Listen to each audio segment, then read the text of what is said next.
During this complicated time of COVID, my husband Eric and I have become full-time caregivers for our parents in their various health needs. And in these roles, we often find ourselves awake in the middle of the night, tending to their needs. And I have found that in the middle of the night, there is a stillness, a quiet that makes it easier to hear and to pay attention. And so it really resonated with me last week when Reverend Andrew Weber urged us to go to those quiet places and listen for the still, silent voice. As Andrew spoke of the ancient Hebrew prophets, I felt a bond with them, going off into the mountains or into the desert to listen for what God was calling them toward. The fact is, I have scarcely left my parents' house in the last week or so, and I feel in that rhythm of that place and in that rhythm of daily caregiving something of a kind of gentle monasticism, like that of priests or monks or nuns. But Emily Thorne, in her poem and also in how she lived her life, asks us to hear not just the still silence, but also through the roar, through the rush, through the throng, through the noise that says that we are a country who so devalues people of color that our administration cannot track down the parents of 545 children who were separated from their families at the southern border, and whose parents came here seeking safety and security for their family and were forcibly deported back to Central America without their children. The noise I've been listening to is in the litany of names just this year, names like Breonna Taylor and George Floyd, and 19-year-old Marcellus Stinnett, who was unarmed and sitting in a car with his girlfriend when he was shot dead by police just last Friday in an Illinois suburb. People killed by police who remind us that we have so much work to do in healing the irrational, impulsive fear that Americans still have for brown and black people. We have a president whose primary response to a major pandemic is to blame China and deny scientific evidence about how the virus spreads, instead of listening to the great many countries who are handling the virus with so much more success than we are.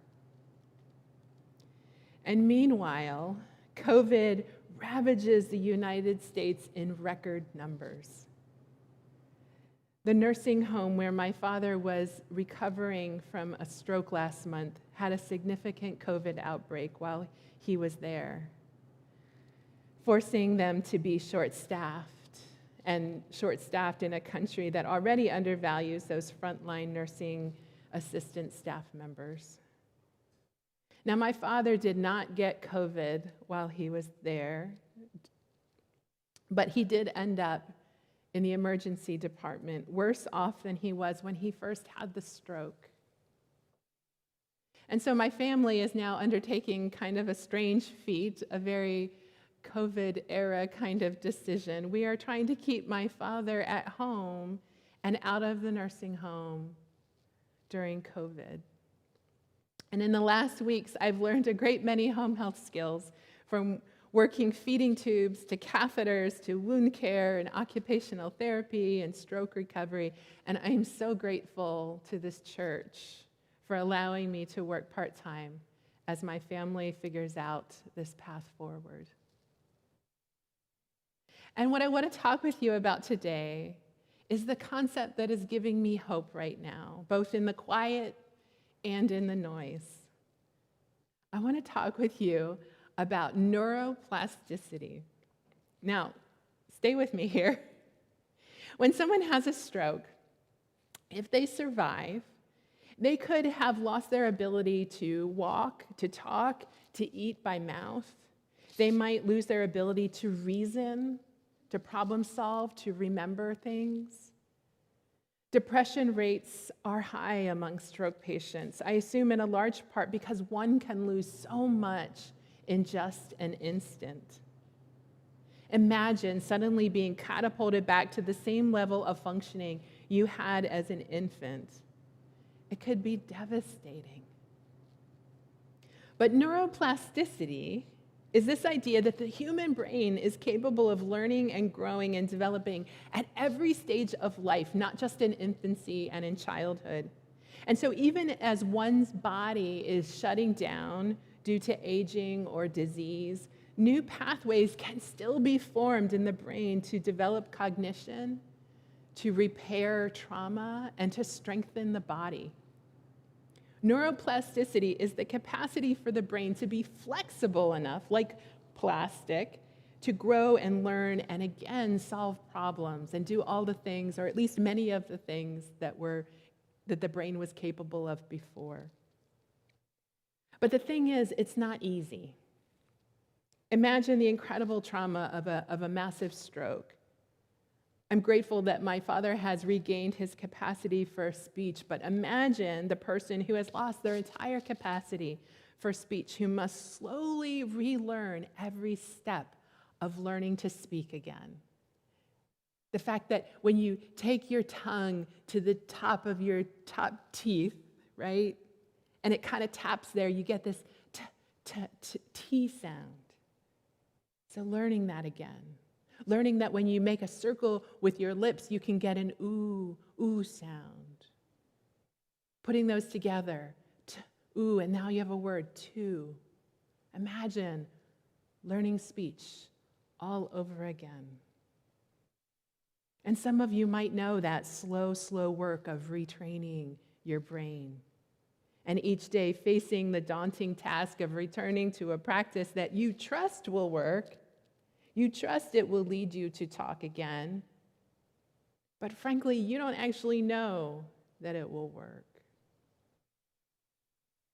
Another place where we see neuroplasticity in action is in addiction.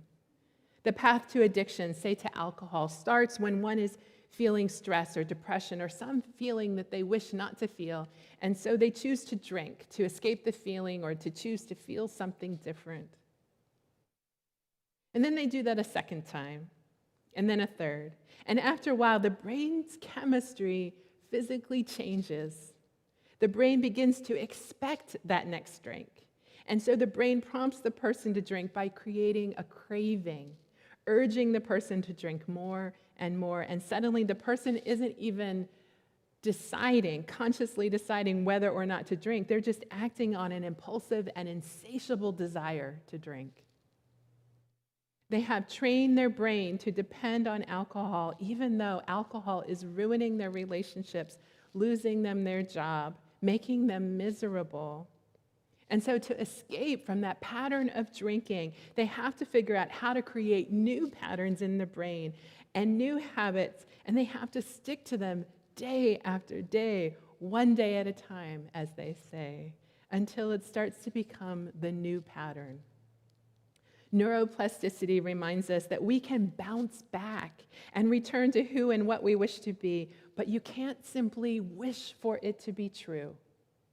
You have to work for it. There are two ways that you can increase neuroplasticity. One is to engage in a new and novel experience, so get out of your rut, basically. And now that we know we're in this pandemic for the long haul, it might be a good time to notice what pandemic ruts you have gotten yourself into. Is every day the same during a pandemic? Have you fallen into patterns that are unhealthy? Are you eating too much or too little? Not getting outside? Not moving your body? Not connecting with friends and family and support groups? What new and novel activities would shake you out of your rut and help you restore and energize? And then the other way to increase neuroplasticity is the ongoing repetition of a certain way of doing things, basically retraining your brain. And there are all these exercises you can do to build your neuroplasticity. You can find a new and novel activity like using your non-dominant hand and go through your whole day using your non-dominant hand.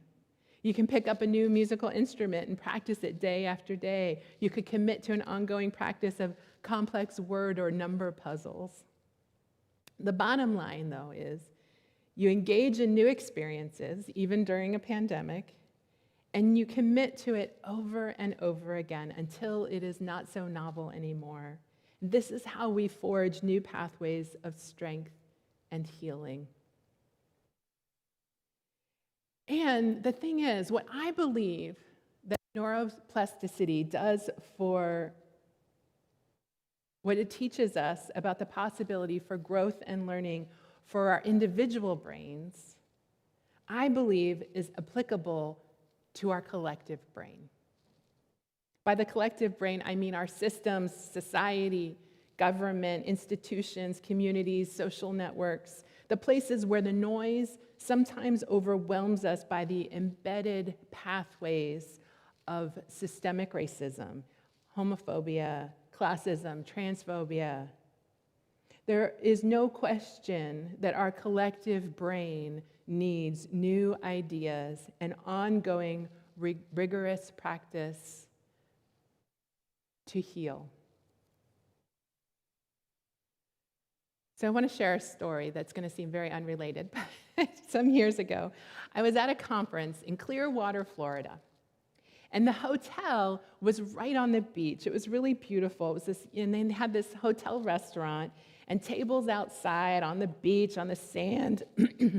And there you could have you could sit out there with your lunch or dinner or whatever, and the ocean breeze go across your face and the waves crashing down on the sand, and seagulls constantly diving in for your French fries or whatever it is you're eating.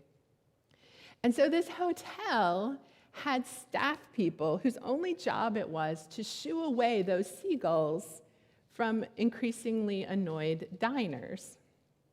But the thing is, we human beings trained those seagulls and their city friends, the pigeons, to come and take our food by continually offering them food. We taught these so-called bird brains to use us as a food source, and now we're angry about it. It could kind of make one wonder who the bird brains are in this scenario. And like most of our big structural problems, I think we are smart enough to create better solutions. Rather than simply managing the symptoms, let's work on rewiring the system for a better, healthier, smarter outcome. But like it takes a lot of people working together to create these problems in the first place, so it takes a lot of people working together to create healthier, smarter, more compassionate ways of doing things. And it takes people getting over their apathy and their hopelessness and their negativity and keep doing the work even when you feel like it isn't making any progress.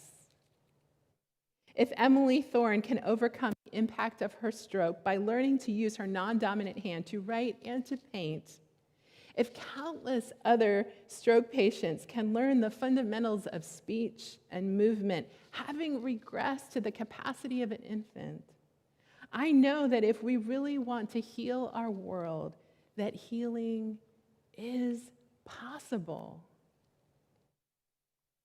If you could heal one aspect of the world,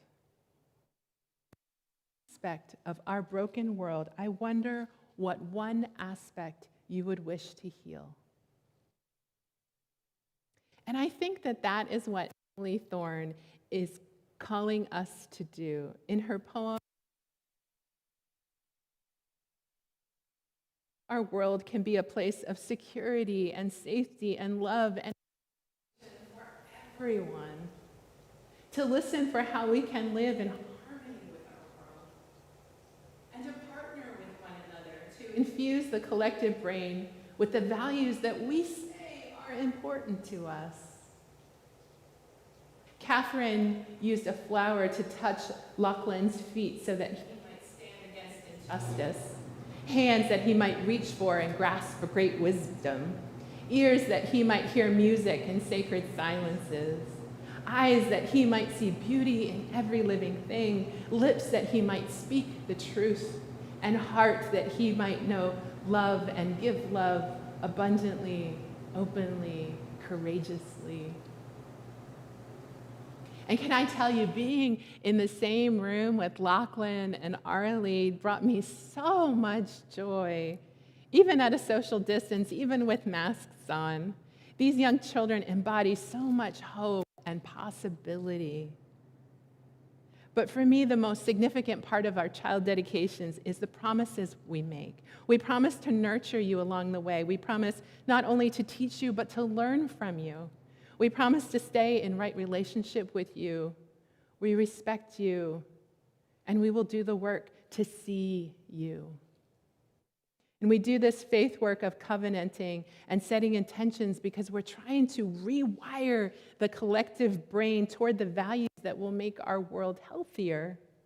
And one by one, as people come into life and out of life in this congregation, we keep making promises to support them in either developing their legacy as they mature or to support them in carrying on their legacy after they have died.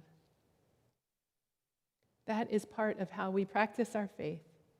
It isn't enough just to say that we promote equity and justice and compassion and dignity and interdependence. We are called to embody that passion in our belly that Emily Thorne writes about, to discover the novel, innovative ways to bring our principles out into the world and take on daily, ongoing, even difficult practices to promote our values in our lives and in our communities.